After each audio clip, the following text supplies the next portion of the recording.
What is this about? Who are you? I'm asking the questions. Where have you been today? No, have you been here? I'm asking the questions. You're on this property.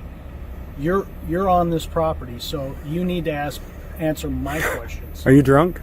In the world of police audits, this video is now one of the most popular. Why are you slurring your words today? It was recorded and published in Camp Verde, Arizona.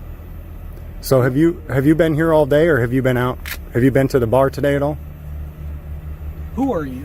His name is James Freeman. Filming on public property, the auditor peppers Detective Mike Jardine with questions police often ask. Have you been to the bar today? Who are you? I'm an investigator.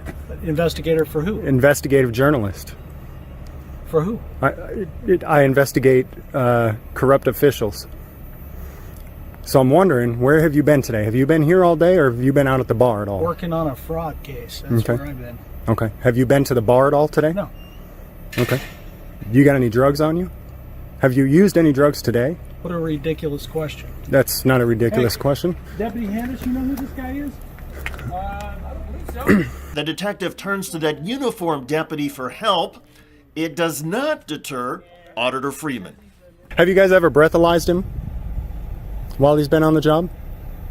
Would you submit to a breathalyzer for me right now? You're ridiculous. You know that? What's your name? You've got about 5 minutes to get out of here right now. Or what? Or what? You're on My law property. enforcement. This isn't your Yeah, it property. is. Shut the hell up. Get out of here now. What'd you say? I said shut up and get out No, of here. you get out of here now. Hey, you better get it. You better get your boy. Get your butt back in your office You and do shut your up. job. You shut up and get You out get of your here. butt back in your office and do your job. No. No. You quit drinking on the job. You understand me? Whatever. You punk ass. Real quick. You're about a stupid motherfucker, aren't you?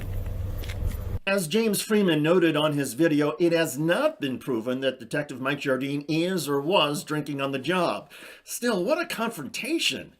Hello everybody, I'm David Schuster and thanks for joining us. James Freeman has become one of the most admired police auditors in the U.S. Southwest, and he is clearly one of the most fearless.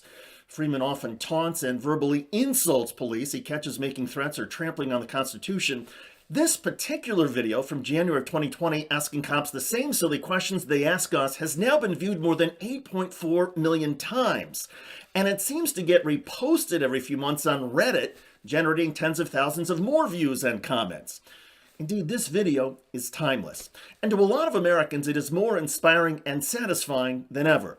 You see, despite the prevalence of body cameras, people recording police, and countless officers arrested or publicly shamed for harassing citizens or breaking the law, it seems like every day when a cop with a chip on his shoulder makes life miserable for an ordinary, innocent person. Too many police continue to abuse their power and trample on our constitutional rights. So it is refreshing to see the tables turned and watch a defiant cop get chewed out. Two LAPD officers were fired in April of 2017 for ignoring a robbery in progress in order to instead play Pokemon Go. If you're wondering why we're just hearing about it, well, Vice reports that according to the officer's appeal, which was recently published, former LAPD officers Luis Lozano and Eric Mitchell were fired for willfully abdicating their duty to assist a commanding officer's response to a robbery in progress and playing a Pokemon mobile game while on duty. More on this later because all of what I just said is a lot. But it gets better or worse, depending on how you feel about law enforcement when you consider that the police do not have a constitutional duty to protect someone, anyone. Also, it's worth noting that fewer than half of crimes in the US are reported and fewer than half of reported crimes are solved. And that includes violent crime. Plus, you should know that the police don't spend the bulk of their time fighting violent crime. It's on unfounded or non-criminal cause. And I want to remind you that the motto to protect and to serve came from the LAPD after a police academy contest in 1955. Back to our story. Here we have that same LAPD where a patrol supervisor called Mitchell and Lozano to respond to an apparent robbery in progress at the Macy's in the Crenshaw Mall. Now, several police officers left the scene of a homicide to respond to that same call. Mitchell and Lozano, meanwhile, were in the area but didn't respond to that call and instead backed down an alley and drove away in order to go catch a Lorax on West 46 and Limerick Boulevard 4 minutes away from the crime being committed. Side note, will the people who live in the City of Angels please let me know if my Google Mapsing is right or not? So, as I mentioned earlier, let's not skim over the fact that these 2 officers weren't fired for not protecting and serving.